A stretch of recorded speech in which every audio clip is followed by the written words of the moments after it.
tidak lulus dalam ujian. Para mahasiswa dan mahasiswi yang berbahagia, menyikapi wabah atau musibah yang terjadi khususnya pada era sekarang ini yaitu COVID-19, maka kita sebagai orang yang beriman tentu harus menelaah bagaimana sikap Rasulullah Sallallahu Alaihi Wasallam atau ajaran-ajaran Rasulullah Sallallahu Alaihi Wasallam yang berkaitan dengan menyikapi wabah atau musibah itu. Dalam menyikapi wabah atau musibah ini, paling tidak ada beberapa hal yang harus kita perhatikan. Yang pertama adalah dari sisi akidah atau tauhid.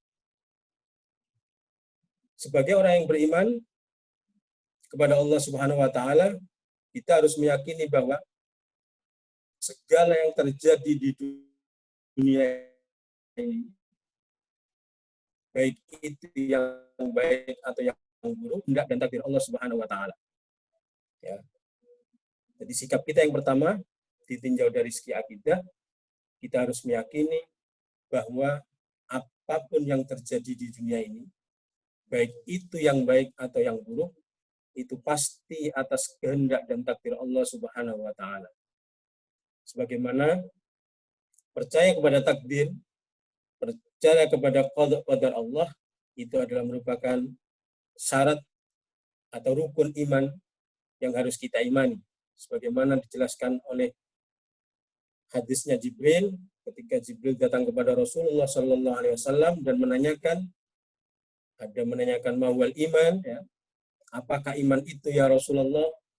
Kemudian Rasulullah menjawab, antu'mina billah wa malaikatihi wa kutubihi wa rusulihi wal yaumil akhir wal qadar khairihi wa syarrih.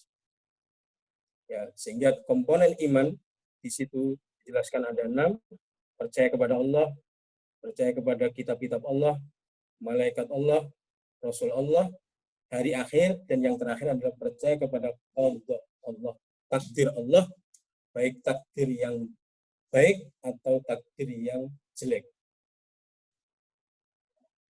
Dari sini kita harus meyakini, ya, bahwa apapun yang terjadi di dunia ini adalah pasti karena qada dan takdirnya Allah. Dalam ayat lain Allah Subhanahu wa taala menjelaskan, "Qul la yusibana illa ma kataballahu lana wa maulana wa 'alallahi falyatawakkalul mu'minun." Tidak akan menimpa kepada kita kecuali apa yang sudah ditetapkan oleh Allah Subhanahu wa taala. Ya. Karena itu dalam menyikapi musibah atau wabah seperti ini, yang pertama adalah kita harus meyakini bahwa itu dari Allah. Muncul kemudian pertanyaan, apakah wabah seperti COVID itu adalah penyakit yang menular? Bisakah penyakit itu menular? Dalam hal ini, Rasulullah Sallallahu Alaihi Wasallam menyampaikan beberapa hadis. Yang pertama, ada hadis yang berbunyi, la yu'di syai'un syai'a. Tidaklah menular sesuatu itu pada yang lain. Ada juga hadis la adwa wala tiyara, yang intinya juga menyatakan bahwa tidak ada penularan dalam penyakit. Tapi di sisi lain ada juga hadisnya Rasulullah Sallallahu Alaihi Wasallam yang menjelaskan bahwa kita disuruh untuk menghindar dari orang yang berpenyakit kusta. Rasulullah menyatakan, firra minal majdzumi firaraka minal asadi. Menghindarlah kalian dari orang yang berpenyakit kusta seperti kalian menghindar dari macan, hewan yang buas, karena takut diterkam. Hadis ini dengan hadis yang saya sampaikan di awal tadi, la adwa, terus ada hadis yang tadi yang saya sebutkan, la yu'di syai'un syai'a, ini secara zahir, secara sepintas memang terjadi kontradiksi. Tetapi para ulama ahli hadis menyatakan bahwa itu tidak ada kontradiksi. Ya. Karena apa? Karena kedua hadis itu bisa dicari titik temunya. Ya. Dalam ilmu hadis dijelaskan kalau ada dua dalil yang bertentangan, maka metode yang pertama adalah mengkompromikan, mencari titik temu kedua dalil itu sehingga tidak terkesan kedua dalil itu bertentangan. Dari dua hadis yang nampaknya secara zahir tadi bertentangan, ulama menyatakan bahwa pernyataan Rasulullah SAW yang mengatakan tidak ada penyakit menular itu adalah tinjauan secara hakiki. Tinjauan secara hakiki. Karena pada hakikatnya penyakit itu tidak ada yang menular. Penyakit itu secara hakikat tidak bisa menularkan kepada orang lain secara sendiri. Ya. Bisa berpindah penyakit itu atau dikatakan menular kepada orang lain itu atas seizin Allah. Ya. Jadi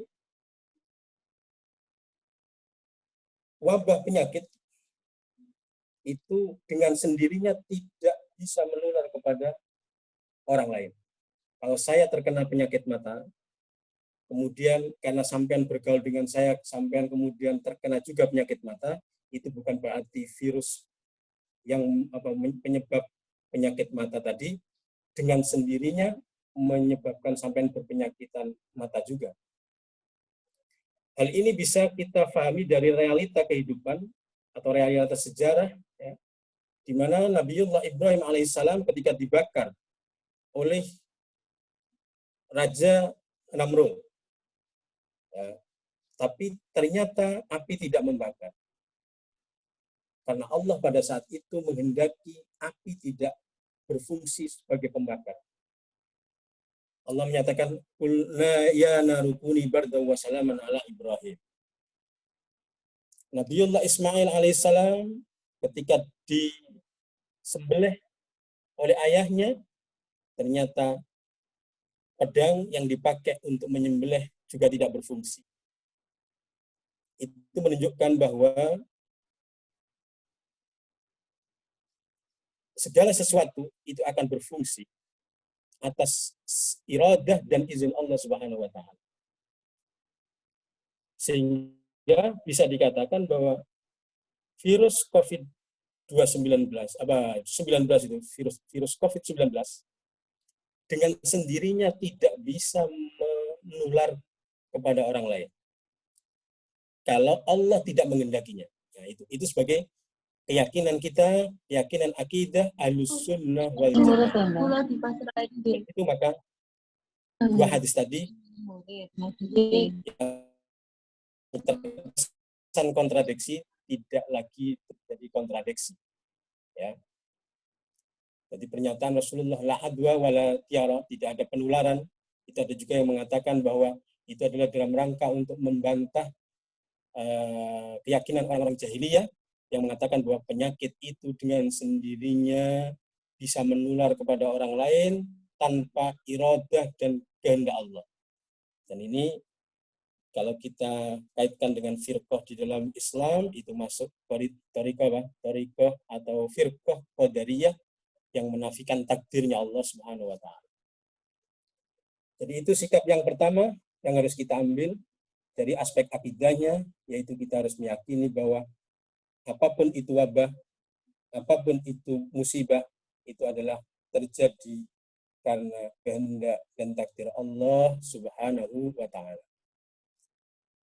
Untuk selanjutnya, sikap yang disampaikan oleh Rasulullah Sallallahu Alaihi Wasallam dalam menghadapi wabah atau dalam menghadapi musibah adalah melakukan ikhtiar. Melakukan ikhtiar baik secara zahir, ikhtiar zahir maupun ikhtiar batin. Ya, ikhtiar dalam rangka usaha preventif atau saddul dzari'ah, pencegahan agar kita tidak terkena penyakit yang mewabah. Sehingga dari sini kemudian para ahli yang berkompeten dalam bidang wabah ini, COVID-19 ini, para dokter memberikan, menentukan prosedur bagaimana untuk menghindari COVID-19 itu. Yaitu mungkin ada yang dengan cara memakai masker, ada yang dengan cara melakukan jaga jarak ketika bertemu. Itu semua adalah ikhtiar, usaha preventif, saddud dzari'ah, supaya kita tidak terkena yang namanya wabah. Kita tidak terkena musibah. Kita berjalan dengan berhati-hati, berjalan di tepi, supaya tidak tertabrak oleh mobil. Itu semua adalah usaha preventif, usaha saddud dzari'ah, yang dari usaha itu diharapkan kita semua terhindar dari wabah dan musibah. Usaha itu juga bisa dilakukan dengan usaha batin. Usaha batin yaitu dengan cara berdoa kepada Allah Subhanahu wa taala, dengan cara banyak beribadah kepada Allah dan memohon kepada Allah supaya kita dihindarkan dari wabah, penyakit, dan musibah itu. Ketika kita telah melakukan ikhtiar, ya, sudah maksimal, prosedur kesehatan sudah kita lakukan, usaha doa sudah kita lakukan, kok ternyata kemudian kita masih terkena saja, na'udzubillah. Ya. Kita, seandainya ada orang sudah melakukan usaha zahiran wa batinan, kemudian Allah mentakdirkan dia terkena COVID-19, maka usaha berikutnya yang harus dilakukan adalah, yang bisa ditempuh adalah melakukan pengobatan, atau disebut dengan ikhtiar kuratif, ya, ikhtiar penyembuhan. Sehingga dibahaslah oleh ulama bagaimana hukum berobat. Apakah berobat itu bertentangan dengan tawakal atau tidak? Ya. Memang kalau kita lihat referensi hadis, banyak hadis yang disampaikan oleh Rasulullah SAW yang menganjurkan kita untuk melakukan berobat ketika orang itu terkena penyakit. Ada hadis Rasulullah SAW yang menyatakan, tadawau ibadallah, wahai hamba Allah, berobatlah kalian. Fa innallaha ta'ala la yada'u da'an illa wada'alahu dawa'an. Sebab Allah Subhanahu wa taala tidaklah membuat penyakit kecuali Allah membuat juga obatnya. Ghairu da'in wahidin, kecuali penyakit satu, yaitu al-haram. Yang kematian, ada yang memikul. Banyak juga ayat-ayat yang menjelaskan tentang berobat. Wa idza maridtu fawashfin wa nunazzilu minal qur'ani ma huwa shifaa'un wa rahmah. Itu adalah secara implisit bisa dikatakan bahwa menganjurkan untuk berobat. Tapi dalam menyikapi berobat, ya, ketika orang terkena musibah, ketika terkena penyakit, apakah hukum berobat, itu para ulama membahas tentang hal itu. Ya. Seperti umpamanya Al-Imam Ahmad Ibnu Hanbal mengatakan sebaiknya orang ketika ditimpa musibah, sebaiknya ketika orang itu ditimpa penyakit, diutamakan untuk bertawakal kepada Allah, diutamakan untuk tidak berobat. Ya. Tapi juga banyak ulama yang lain yang menyatakan seharusnya berobat. Sehingga ulama banyak yang mengatakan berobat itu hukumnya sunnat, berobat itu hukumnya ada yang mengatakan mubah. Tapi Al-Imamul Ghazali merinci hukum berobat itu menjadi macam-macam. Imam Ghazali yang mengatakan bisa berobat itu wajib hukumnya, seperti orang umpamanya kalau dia ditimpa penyakit tapi dia mengeluh, Dia ditimpa penyakit, terus dengan penyakitnya itu dia mengeluh, tidak sabar. Maka orang yang seperti ini menurut Ghazali wajib untuk berobat, sebab kalau dia mengeluh dengan penyakitnya, itu artinya dia menambahi dosa. Dia tidak terima dengan takdirnya Allah Subhanahu wa taala, sehingga supaya tidak nambahi dosa, maka wajib bagi dia untuk berobat. Ada juga yang mengatakan sunnah, ya. Bahkan kalau ulama-ulama ahli tasawuf, ya, yang sudah mencapai pada maqamut tajrid, ya, mereka lebih mengutamakan untuk tidak berobat karena kesabarannya yang begitu tinggi kepada Allah. Ya. Malah ada ulama ketika sakit kemudian dijenguk oleh teman-temannya dan didoakan oleh teman-temannya, tapi dia tidak mengamininya. Lantas kemudian teman-teman yang menjenguknya nanti, kenapa kamu tidak mengamini doa telah diucapkan tadi? Dia mengatakan, aku ridho, aku rela dengan apa yang diputuskan oleh Allah, yaitu berupa penyakit yang diberikan oleh Allah kepada saya. Tapi ini sikap seperti ini tentu bukan sikap yang bisa dilakukan oleh banyak orang, ya, karena sikap ridho, betul-betul ikhlas terhadap keputusan Allah yang tidak menyenangkan hati secara zahir, itu sangat-sangat sulit. Ya. Makanya kemudian dalam dunia ahli tasawuf itu menyatakan bahwa kalau orang itu ditimpa musibah, maka sebaiknya ungkapan yang muncul dari lesannya pertama kali bukanlah inna lillahi wa inna ilaihi raji'un, tapi ungkapan yang sebaiknya keluar dari lesannya adalah alhamdulillah. Ketika ditimpa penyakit, alhamdulillah. Ketika umpamanya kecelakaan, alhamdulillah. Bisa nggak seperti itu? Tentu nggak bisa, sulit. Orang awam sulit, ya. Kecuali orang yang memang sudah makomnya tinggi, derajatnya di sisi Allah, punya hati yang lapang dada, punya hati yang betul-betul ridho kepada putusan Allah. Karena memang sikap seperti itu tidak salah, karena hakikatnya adalah semua yang terjadi, semua musibah itu pada hakikatnya adalah kenikmatan bagi orang mukmin. Ya. Karena itu Rasulullah dalam hadisnya mengatakan, ajaban li amril mukmin, aku heran terhadap urusannya orang-orang mukmin. Inna amrahu kullahu khair. Semua urusan orang mukmin itu baik semua. Walaysa dzalika li ahadin illa lil mu'min. Tidak terjadi pada seorang pun kecuali orang mukmin. Jadi semua hal yang menimpa orang muslim itu adalah kebaikan.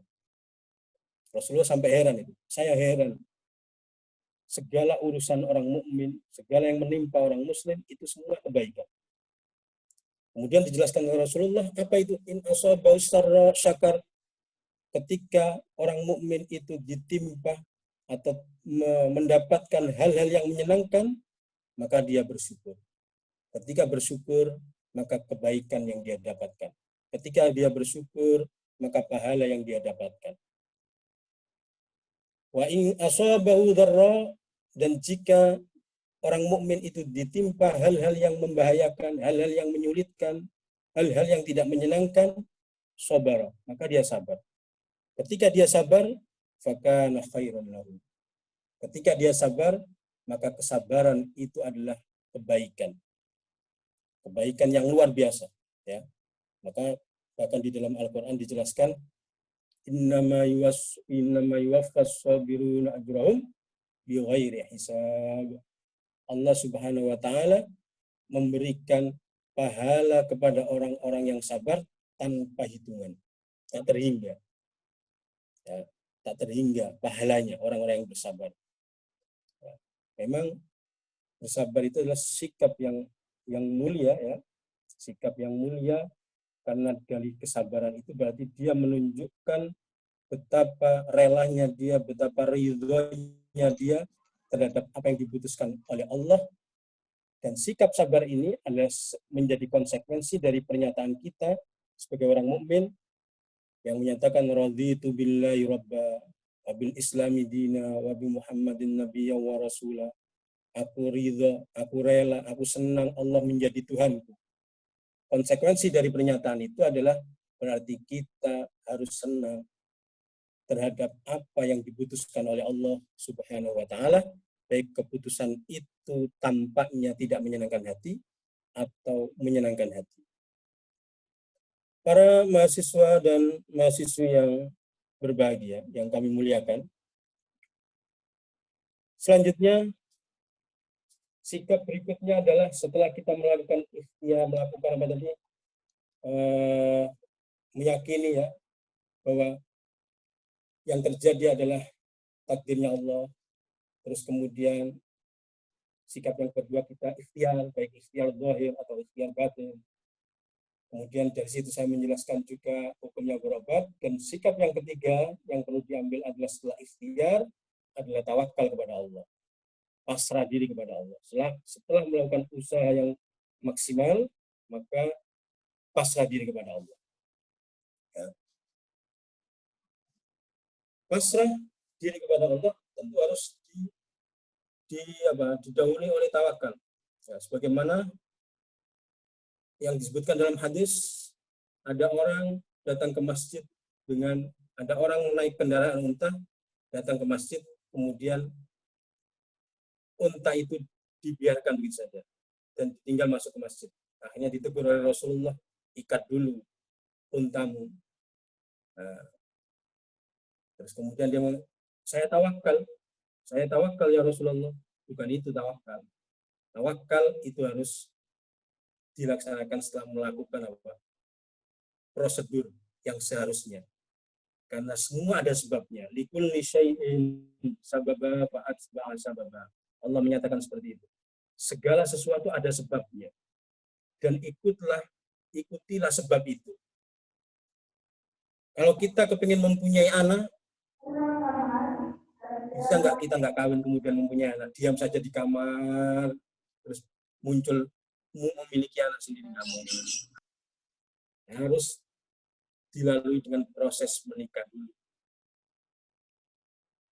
Kalaupun sudah menikah tanpa ada proses hubungan, dibiarkan saja, dilihat saja, apakah mungkin kemudian akan tercapai keinginan memiliki anak itu? Tentu tidak mungkin. Ya. Jadi dari situ kemudian ulama menyimpulkan antara tawakal dan ikhtiar itu tidaklah sesuatu yang bertentangan. Ya, tidaklah sesuatu yang bertentangan. Yang penting adalah kita melakukan prosedurnya, kita lakukan ikhtiar. Setelah ikhtiar itu baru kita pasrah kepada Allah. Sebagaimana yang dilakukan oleh para petani ya. Para petani itu biasanya bercocok tanam, menanam benih-benih, ya, kemudian disiram dan lain sebagainya, kemudian dia tinggal pasrah kepada Allah. Mungkin setelah dikasih pupuk, kemudian pasrah kepada Allah. Ya. Artinya apa? Artinya tawakal itu kita pasrah kepada Allah dan tidak tergantung kepada sebab yang kita lakukan. Kita harus melakukan sebab, prosedur harus kita lakukan, tapi kita tidak berpangku tangan, kita tidak bersandar pada sebab tersebut. Ya. Kita sakit, terus kemudian berobat. Ya. Kalau kemudian kita punya ketergantungan pada dokter, ya, percaya enak dokter luwih nemen daripada percaya enak Gusti Allah. Nah, itu bukan tawakal itu namanya. Nah. Jadi secara hakikat memang tidak ada pertentangan antara ikhtiar dengan tawakal. Ikhtiar harus kita lakukan. Ya, setelah itu kita tawakal, pasrah diri kepada Allah tanpa bersandar kepada sebab-sebab yang kita lakukan. Kita bersandar hanya kepada Allah. Itulah hakikatnya tawakal. Setelah ikhtiar kita lakukan. Setelah tawakal ya, dan ikhtiar, kok kemudian hasilnya tetap saja, ya, kok tetap loro, ya, tetap sakit saja, sudah berobat di mana-mana, ikhtiar zahir batin sudah dilakukan, sudah tawakal, kemudian oleh Allah tetap saja diberi sakit, maka disitulah kita dituntut kesabaran. Sabar dalam artian menerima dengan ridho, menerima dengan senang hati atas sesuatu yang menimpa kepada diri kita, tanpa ada rasa mengeluh, tanpa ada rasa menggerutu, tanpa ada rasa merintih, sambat dan lain sebagainya. Ya, biasanya dalam realita banyak juga orang-orang yang ketika ditimpa penyakit, kemudian semua orang dikandani penyakit. Aku bisa lorong ini, saya sakit seperti ini bertahun-tahun. Nah, buat apa diceritakan kepada orang? Itu adalah bentuk pengaduan kepada orang, bukan pengaduan kepada Allah. Ya, dan itu bisa mengikis kualitas kesabaran kita. Ya, jadi yang keempat tadi ya berarti ya. Jadi setelah kita meyakini itu datangnya dari Allah, kemudian kita ikhtiar, setelah ikhtiar kemudian kita tawakal, dan kalau sudah tawakal ternyata masih diberi oleh Allah penyakit saja, berarti kita harus sabar. Dan sabar itu seperti saya katakan tadi adalah pahalanya begitu besar. Ya. Sehingga ulama ahli hikmah, ulama tasawuf itu mengatakan kunci kesuksesan di dunia, kunci kesuksesan di dunia untuk menggapai kesuksesan di akhirat adalah satu kuncinya, yaitu as-sabr. As-sabru miftahul dhufr. Kesabaran adalah kunci kesuksesan, kunci kebahagiaan. Ya. Kalau nggak sabar, terus bahaya ini. Ya, bahaya, Mas. Kalau nggak sabar hidup di dunia itu bahaya, karena seperti yang di mukadimah tadi, di depan tadi saya katakan, ad-dunya darul bala. Dunia itu tempat ujian. Dunia itu tempat ujian. Ya. Jadi kunci kesabaran, kunci sukses adalah sabar. Kita beribadah butuh kesabaran. Kita menghindari maksiat butuh kesabaran. Oh, gak sabar pacaran terus sama. Ya. Melakukan kemaksiatan terus, orang nggak sabar. Ya. Makanya ada as-sabru ala ta'ah, sabar dalam melaksanakan ta'at. Kalau orang-orang nggak sabar, mesti nggak mungkin sholat. Males puasa, karena nggak sabar. As-sabru anil ma'asi, sabar untuk meninggalkan kemaksiatan. Dibutuhkan kesabaran. Ya. Dibutuhkan kesabaran. Ya. Bahkan dalam hadis dijelaskan ada seorang laki-laki dirayu oleh wanita yang cantik, yang bernasab, yang berharta, dirayu untuk melakukan perzinahan. Apa jawab laki-laki itu? Inni akhafullah. Aku takut dengan Allah. Orang yang seperti itu, kata Rasulullah, nanti di akhirat akan mendapatkan termasuk golongan 7 sab'atun yudhillumullah yaumal la dhilla illa dhilluh. Akan mendapatkan naungan di mana di hari tidak ada naungan, yaitu di hari kiamat. Tidak ada perlindungan kecuali perlindungannya Allah. Ya. Terus dari sikap sabar itu, ya, pasti ada pahalanya. Itu diyakini saja. Ya. Makanya orang sakit, kalau orang Arab itu kalau nyambangi orang sakit, itu setelah mendoakan supaya Allah menyembuhkan, orangnya biasanya tahur. Semoga sampean menjadi orang yang suci. Suci dalam artian dosanya hilang semua. Ya, karena dengan penyakit itu Allah Subhanahu wa taala akan menghapus dosa orang-orang yang ditimpa penyakit itu. Kalau ternyata dosanya sudah terhapus dengan penyakit-penyakit itu, sudah habis kok tetap ditimpa penyakit saja, wong wis kabeh dosa kok sik dikek isloro wae karo Gusti Allah. Maka di situ fungsinya penyakit, fungsinya musibah adalah mengangkat derajat seseorang yang terkena musibah. Jadi yakini bahwa musibah yang menimpa kita sebagai orang mukmin itu pasti di dalamnya ada kebaikan, pasti di dalamnya ada pahala, pasti di dalamnya ada penghapusan dosa. Ya, pasti ada penghapusan dosa. Kalau dosanya sudah habis, akan ditingkatkan, dinaikkan derajatnya oleh Allah Subhanahu wa taala. Dan yang terakhir, setelah bersabar, ya, maka sikap yang perlu diambil oleh orang yang terkena musibah adalah sikap optimis. Harus optimis. Ya. Meskipun orang mukmin itu telah melakukan banyak dosa, ya, terus kemudian diberi oleh Allah penyakit, diberi oleh Allah musibah, maka yakini bahwa musibah yang menimpa itu bukanlah merupakan siksa dari Allah. Mungkin bisa teguran, teguran.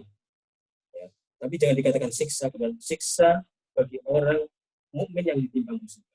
Sebab musibah yang ditimpakan oleh Allah kepada orang mukmin itu semuanya adalah baik. Seperti hadis yang saya utarakan di depan tadi. Semuanya urusan orang mukmin itu baik. Ya. Makanya kita nggak boleh kemudian menganggap orang yang mati karena COVID-19 itu adalah orang yang hina. Ya. Justru itu adalah cara Allah untuk mengampuni dosanya. Atau cara Allah untuk memuliakan dia dengan mengangkat derajatnya. Jadi sikap optimis harus kita tanamkan dalam menghadapi musibah dan wabah ini. Itu saja yang bisa saya sampaikan. Ada kurang lebihnya saya mohon maaf. Wafaqanallahu lima yuhibbu wa yarda. Wassalamualaikum warahmatullahi wabarakatuh. Waalaikumsalam warahmatullahi wabarakatuh. Baik, beri tepuk tangan sekali lagi untuk narasumber kita pada pagi hari ini. Dan kami ucapkan terima kasih kepada narasumber yang telah memaparkan materinya. Pripun, Ustaz? Nggih, monggo. Napa acara berikutnya? Nggih, langsung saja selanjutnya yakni tapi suaranya Mbak mboten jelas, Mbak. Cek. Nggih. Pun. Nggih, Pun. Baik, kami ucapkan terima kasih kepada narasumber yang telah memaparkan materinya. Selanjutnya langsung saja yakni sesi tanya jawab dengan peserta. Kami beri kesempatan untuk 3 orang penanya. Bagi para peserta yang ingin bertanya, kami persilahkan untuk bertanya melalui audio dan jangan lupa audionya di-on-kan terlebih dahulu. Kemudian sebutkan nama serta alamat. Baik, silahkan yang ingin bertanya.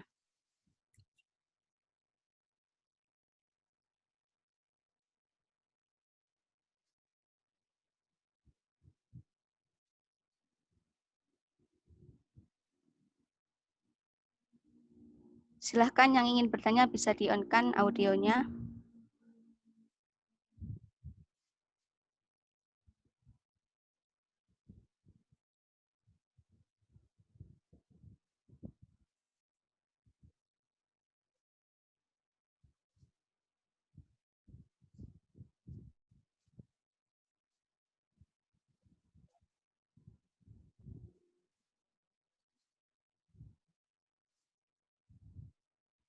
Baik, masih kami tunggu untuk yang ingin bertanya.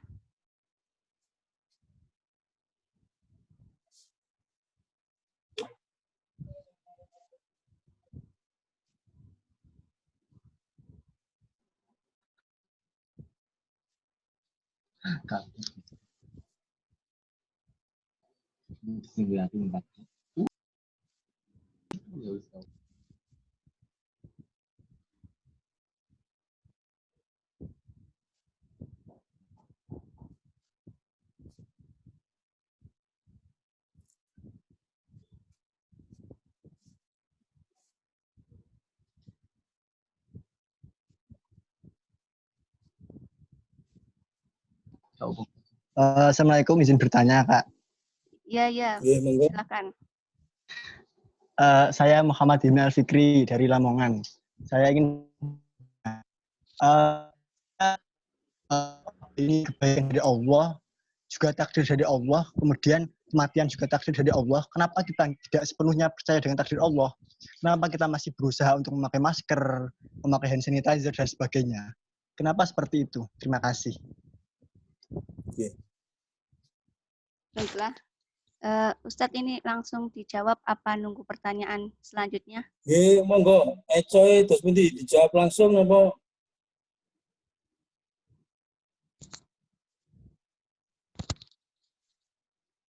Dia langsung ya, boten apa-apa. Oke, langsung saja ya. Nggih. Jadi tadi saya mendengar ini suaranya tadi nggak seberapa jelas. Jadi saya mendengar pertanyaannya bahwa kalau kita disuruh untuk percaya kepada takdir, kenapa kita diharuskan ikhtiar, disuruh ikhtiar, gitu ya? Nggih. Halo, gitu ya? Nggih, Ustaz. Nah, ini Mas. Takdir dengan ikhtiar itu adalah dua hal yang terpisah. Takdir itu wilayahnya keimanan yang kita tidak sah tanpa mengimani itu. Keimanan kita tidak sah tanpa mengimani takdir itu. Dan ikhtiar adalah wilayahnya syariat, wilayahnya perbuatan manusia. Ya. Kenapa kita dituntut untuk mempercayai takdir, iman dengan takdir, terus kok kemudian kita diperintahkan untuk ikhtiar? Ya. Ikhtiar itu adalah tempat atau objek penilaiannya Allah Subhanahu wa taala untuk memberi pahala dan tidak. Jadi ikhtiar yang kita lakukan itulah yang dipuji oleh Allah. Ya. Setelah kita iman kepada Allah, iman kepada Rasulullah, iman kepada kitab Allah dan lain sebagainya, sampai terakhir iman kepada qada, kemudian kita melakukan ikhtiar. Ikhtiar inilah yang dinilai oleh Allah. Ikhtiar kita itulah yang dinilai oleh Allah pahala atau dosa. Kita terkena penyakit, teman. Ada orang terkena penyakit dan divonis oleh dokter, menurut pengalaman dokter, bahwa penyakit itu orang yang terkena penyakit itu akan bertahan maksimal 3 bulan. Ya. Orang yang divonis seperti itu, kemudian tetap usaha dan tidak puas dan tidak putus asa, tetap optimis. Disitulah Allah menilai usaha-usaha yang dilakukan itu akan dinilai oleh Allah. Usahanya benar, dapat pahala. Cara berobatnya benar, dapat pahala. Tapi kalau usahanya salah, ya, umpamanya dengan melakukan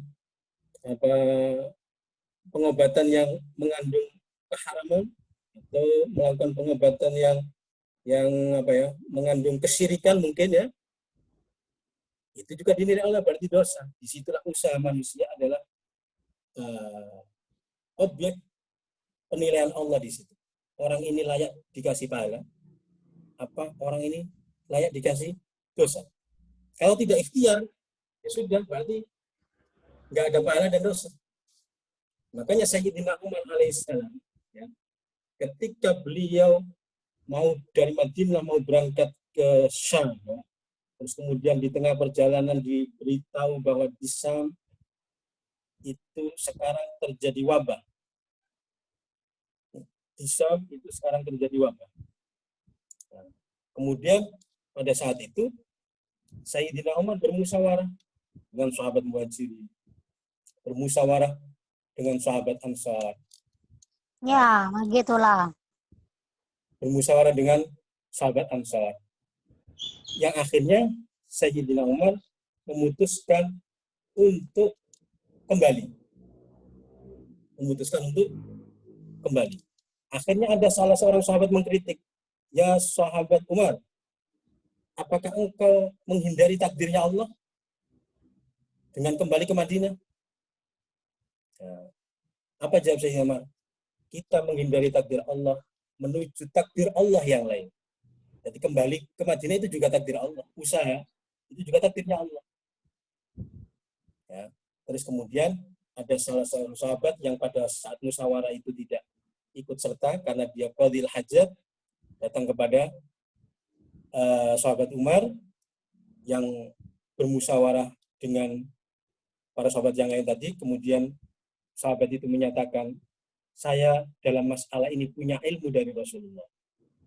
Saya dalam masalah ini punya ilmu dari Rasulullah SAW. Saya pernah mendengar Rasulullah menyatakan, idza sami'tum bitta'un bi ardin fala tadkhuluha.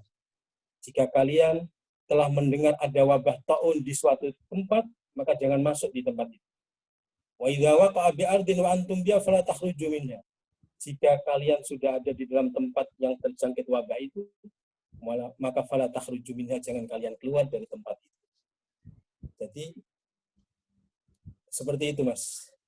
Jadi ikhtiar itu adalah nanti yang dinilai oleh Allah. Kalau kita nggak ikhtiar, diam saja, ya, berarti ya nggak ada pahala dan dosa nanti.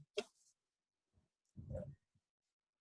Jadi berobat itu dapat pahala. Makanya orang berobat itu harus diniati supaya dapat pahala. Ya. Jadi umpamanya sampai terkena penyakit, kemudian sampai datang, niati saya berobat karena menjalankan perintah Allah. Saya berobat karena menjalankan perintah Rasulullah Sallallahu Alaihi Wasallam supaya dapat pahalanya. Itu. Oke, itu saja yang berkaitan dengan pertanyaan ini. Monggo yang lain. Baiklah, terima kasih kami ucapkan. Untuk pertanyaan selanjutnya, mungkin dari peserta lain yang ingin memberikan pertanyaan, kami persilahkan. Saya, Kak. Ya, sebutkan nama serta asal. Silahkan. Hai. Baik. Oke, baik. Mohon maaf, Ustadz, sudah bisa dengar suara saya? Oke. Monggo. Oke, Ustadz. Mohon maaf ya, Mbak, masih belum bisa on-kan video juga. Oke. Jadi melalui Ya, suara tidak apa-apa. saja. Begini, saya Farhatun Ulfa dari Staian Najah Indonesia Mandiri Sidoarjo. Saya mau bertanya tentang akhir pertemuan tadi yang jenengan katakan tentang cobaan dari Allah ini tadi ya. Cobaan Ayo, setiap tentang orang apa? itu kan pasti. Mohon maaf Ustaz, belum dengar kah? Ya, suaranya kurang keras, Mbak. Oh, nggih Ustaz. Ada Sudah? suara tapi kecil. Nggih, mohon maaf Ustaz. Sudah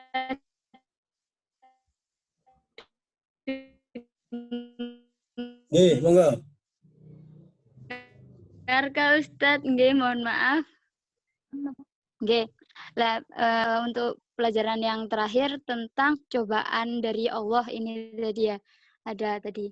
Nggih. Lah, cobaan dari Allah ini itu kan harus diterima setiap orang ya. Nah,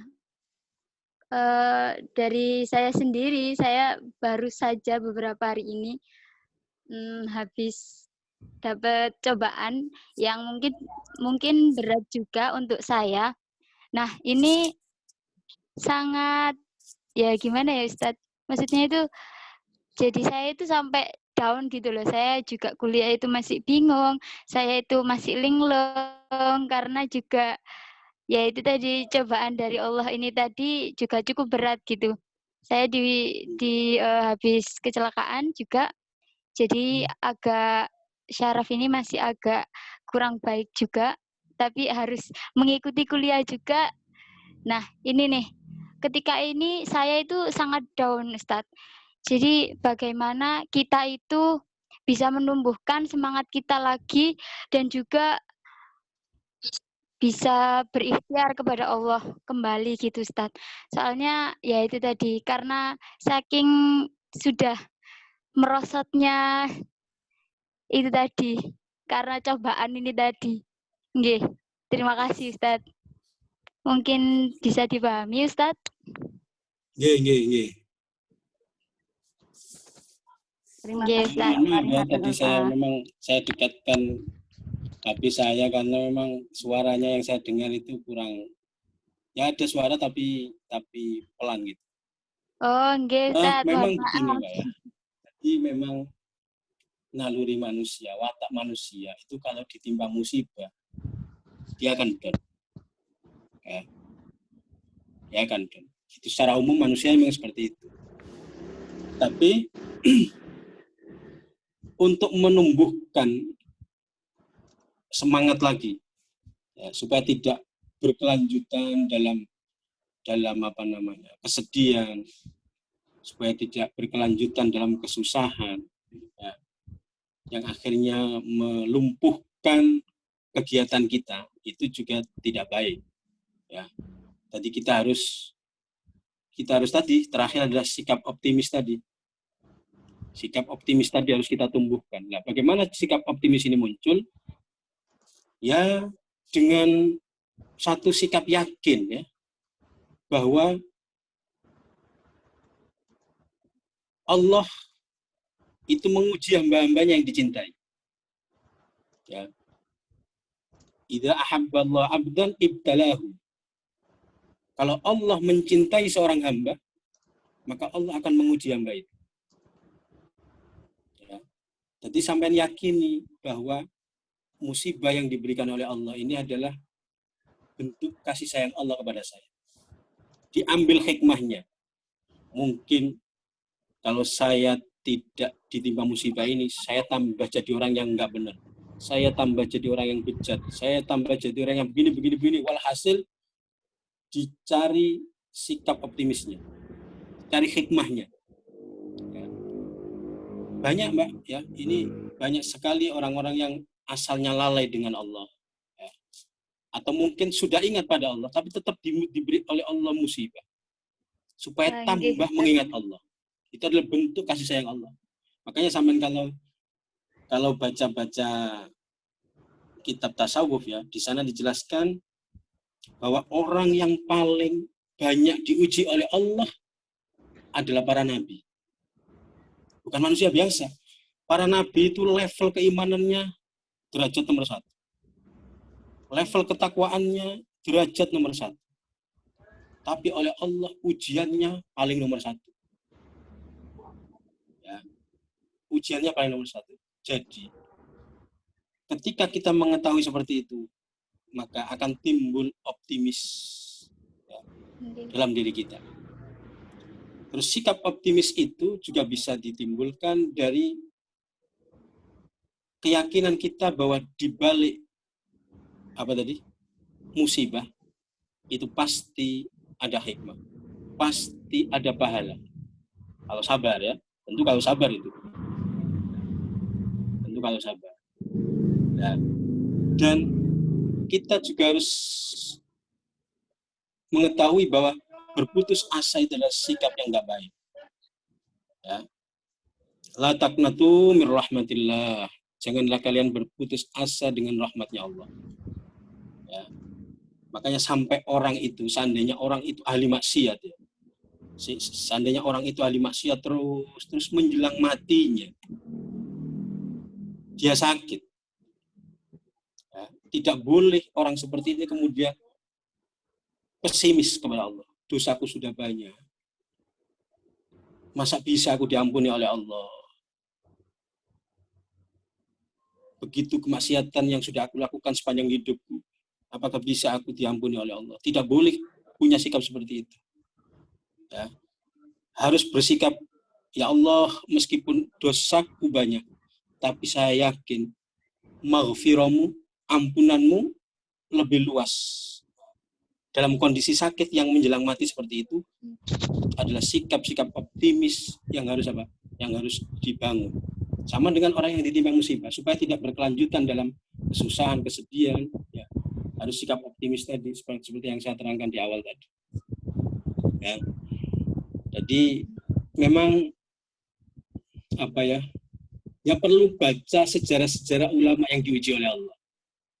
Ya, itu juga bisa menumbuhkan sikap optimis.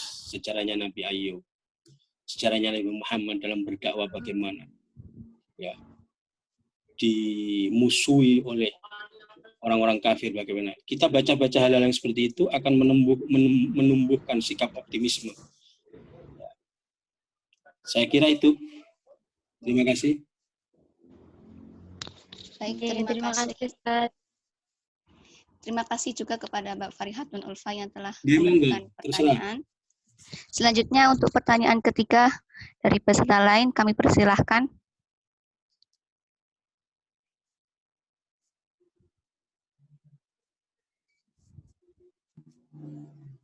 Saya izin bertanya, Ustadz. Ya, monggo Mbak Laila, silahkan. Kan salah satu... Sebutkan nama dan asal dahulu, Mbak. Oke. Perkenalkan, nama saya Zahratul Lailatin Hairo, asal dari Desa Taman Prijek, Laren, Lamongan, kelompok 1 KKN. Jadi saya izin bertanya, salah satu cara untuk istilahnya ketika ditimpa musibah dan juga wabah seperti itu untuk tidak bersuudzon kan, caranya hati kita harus bersih dulu ya Ustadz. Mungkin saya mau bertanya terkait amalan-amalan yang bisa digunakan untuk biar hati kita itu bersih gitu loh. Soalnya kadang gini Ustadz, ketika saya merasa kayak meninggalkan kayak sholatnya lalai ataupun perintah-perintah itu saya tinggalkan, saya tuh kadang merasa tidak resah. Lah itu kan berarti saya menyadari bahwa hati saya mungkin sudah sudah tidak bersih lagi begitu. Lah kira-kira supaya hati kita tetap bersih, terus juga senantiasa menyadari bahwa semua itu lagi-lagi hanya milik Allah gitu. Nah itu kira-kira amalan-amalan apa saja mungkin yang bisa dilakukan. Dikir-dikirnya mungkin ngoten sing bisa diberikan. Terima kasih Ustaz. Nah, sudah. Oke. Ya, Mbak Laila. Jadi memang sikap dalam kondisi pandemi seperti ini, Mbak, cara untuk pakai masker dan lain sebagainya, ya. Itu memang kadang-kadang ya memang itu usaha untuk menjaga diri agar supaya tidak terkena penyakit itu. Tapi di sisi lain, sikap-sikap seperti itu juga tidak menutup kemungkinan akan menimbulkan kecurigaan orang. Sehingga muncullah sikap yang saya sebutkan tadi, suudzon kepada orang lain. Ya, sikap suudzon kepada orang lain. Nah, sikap suudzon kepada orang lain ini tentu adalah sikap yang dilarang.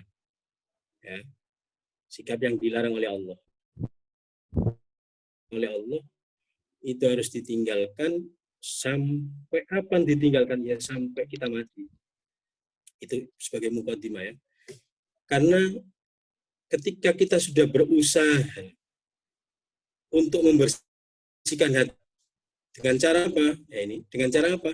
Dengan cara ibadah kepada Allah, perbanyak zikir kepada Allah, ya, perbanyak sholawat kepada Rasulullah Sallallahu Alaihi Wasallam. Ketika orang sudah banyak zikir kepada Allah, banyak sholawat kepada Rasulullah, maka insya Allah di dalam hatinya ada nur. Ya, karena zikir itu tatma'innul qulub, bisa menenangkan hati. Hati yang tenang itu karena hati itu bersinar. Bagaimana hati itu? Dengan zikir, dengan baca sholawat dan lain sebagainya. Tapi ketika hati itu bersinar, ya, apakah menjamin tidak suudzon sama sekali, tidak terlintaskan suudzon kepada orang? Ya. Tidak juga. Artinya gini, ketika orang itu sudah bersih hatinya, yang namanya setan, yang namanya nafsu, itu tidak berhenti. Tetap akan menggoda manusia untuk berbuat suudzon diantaranya kepada berbuat hal-hal yang jelek, diantaranya suudzon kepada orang lain. Ya. Jadi orang baik, orang sebaik apapun, itu bukan berarti terbebas dari godaan. Pasti digoda oleh setan, pasti digoda oleh hawa nafsu. Ya. Tapi untuk meminimalisir itu semua, yaitu tadi dibersihkan hatinya untuk meminimalisir supaya tidak suudzon kepada orang, dilatih ya. Dengan cara apa dilatih? Ya ketika terlintas suudzon kepada orang, maka tolaklah lintasan suudzon itu dengan menghindarinya. Jadi umpamanya sampean begini, terfikir bahwa ketika melihat ada orang tua umpamanya, kok masih maksiat. Yang terlintas pada hati kita biasanya, wong iki wis tuwa sik doyan maksiat. Itu suudzon. Ya, itu suudzon. Ya. Ketika kita terlintas suudzon seperti itu, maka cepat-cepat dihilangkan. Kita katakan pada diri kita sendiri, dengan menasehati diri kita sendiri, itu orang sudah tua. Ya, dia pasti pahalanya lebih banyak daripada saya. Siapa tahu yang saya lihat dia maksiat, tapi di malam hari dia sujud kepada Allah. Dia tadarruk DP kepada Allah untuk minta ampun. Ya. Itu adalah cara-cara untuk membersihkan diri kita dari sikap suudzon. Ya. Jadi ketika suudzon itu terlintas, kita suudzon kepada orang lain, terlintas suudzon kepada orang lain, maka cepat-cepat dihilangkan. Cepat-cepat dihilangkan. Ya. Jadi orang-orang yang sudah bersih hatinya, ya, itu bukan berarti kemudian terbebas dari godaan setan. Bukan berarti terbebas dari godaan hawa nafsu. Tetap ada, Mbak. Karena orang hidup itu pasti digoda itu. Ya. Tapi bagaimana cara kita menangkalnya? Nah, itu. Ya, tadi dengan cara zikir, dengan cara banyak ibadah. Ya. Semakin banyak ibadah, semakin banyak zikir, maka lintasan-lintasan suudzon kepada orang itu akan minim. Ketika minim, maka itu mudah untuk dia dihilangkan. Tapi kalau diteruskan saja, ketika sampai melihat orang berbuat jelek, kemudian sampai suudzon, terus sampai bahkan umbar suudzon itu, ya, diumbar suudzonnya, ya, maka akan memunculkan sifat dengki, memunculkan sifat tidak senang kepada orang itu dan lain sebagainya. Saya kira itu.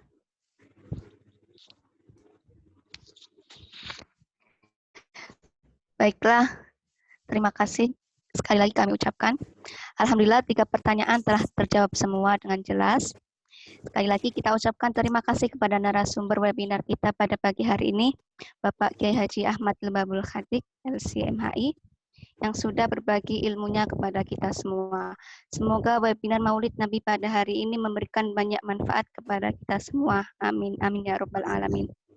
Dan tak lupa kami ucapkan terima kasih kepada seluruh audiens yang sudah menyimak dengan antusias webinar kita pada hari ini, dan tentunya kepada seluruh penyelenggara, panitia yang begitu hebat mempersiapkan acara, sehingga acara pada pagi hari ini berjalan dengan lancar. Beri tepuk tangan untuk kita semua. Dan dari webinar Maulid Nabi kita pada kali ini dapat disimpulkan bahwa sikap yang dianjurkan Rasulullah SAW dalam menghadapi wabah dan musibah, yaitu ada 5 aspek. Yang pertama dari sisi akidah atau tauhid, kita harus meyakini segala sesuatu yang terjadi di dunia ini, baik sesuatu buruk atau yang baik, itu pasti dari kehendak Allah Subhanahu wa Ta'ala. Yang kedua, melakukan ikhtiar, baik ikhtiar secara zahir maupun batin. Kemudian yang ketiga, tawakal kepada Allah. Lanjut ke sabar, dan yang terakhir kita harus optimis. Baiklah hadirin sekalian, alhamdulillah telah selesai acara webinar kita hari ini. Saya Nur Farihatul Jannah sebagai moderator pamit undur diri. Apabila banyak kekurangan dari saya, mohon maaf kepada semuanya. Undur maqala wala tandur manqala. Terima kasih. Wabillahi taufik wal hidayah. Wassalamualaikum warahmatullahi wabarakatuh. Selanjutnya saya serahkan kembali kepada MC.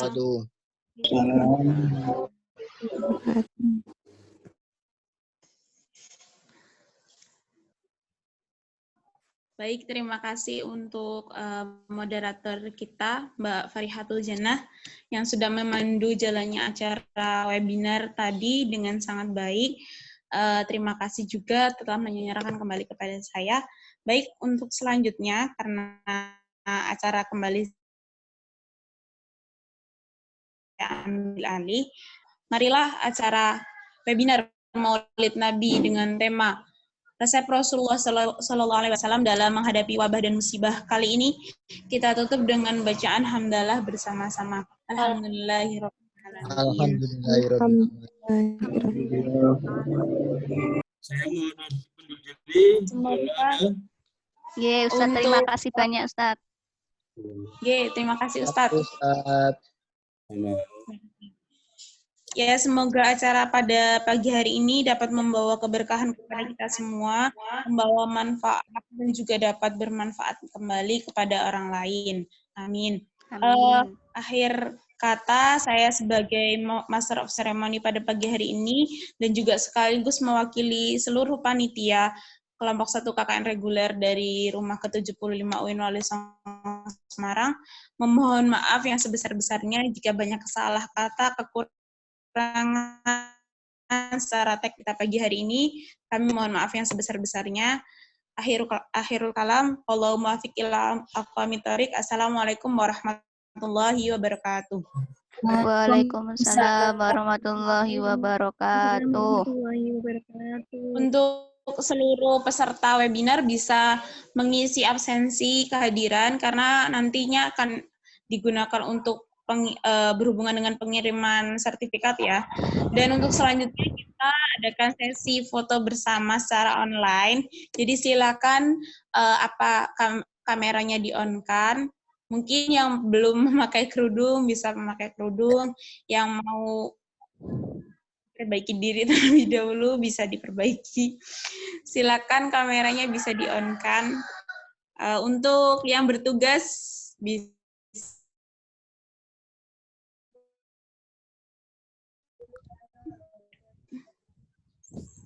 ini siapa yang SS ini? Mas Fadlur Rahman, ya?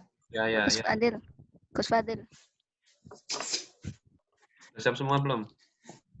Silakan yang belum dinyalakan. Hitungin. Dihitung ya, dihitung, Gus. Teman-teman bisa on kamera, senyum. Silakan teman-teman. Oke, mulai ya. 1, 2. Untuk slide 1, 2, 3.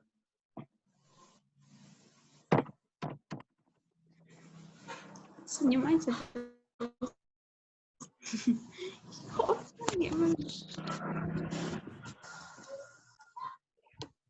Slide kedua.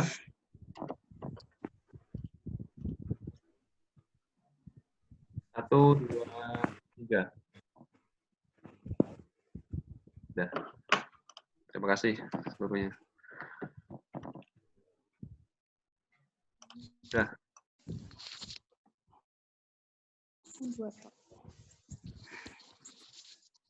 Ya, udah selesai ya. Baik, terima kasih. Kirimkan secepatnya. Terima kasih. Grup from Zoom-nya. Silahkan. Kak, makasih. Sama-sama. Jangan lupa pada sarapan, jaga kesehatan, selalu menerapkan protokol kesehatan ya. Siap, mulailah. Oke.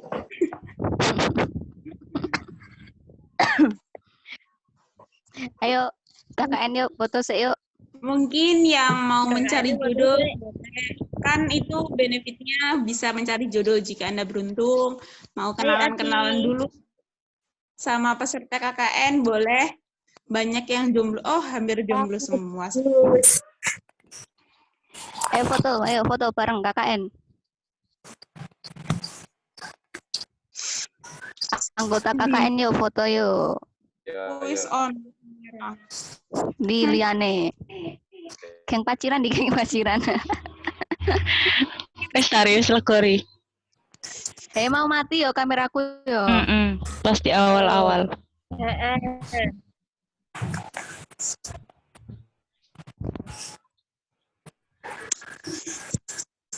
Ayo guys, di Raine dan Ini peserta orang sendiri meninggalkan Zoom. Kerasan. oh jadi meninggal terus nyawit peserta Di lift ta. Di lift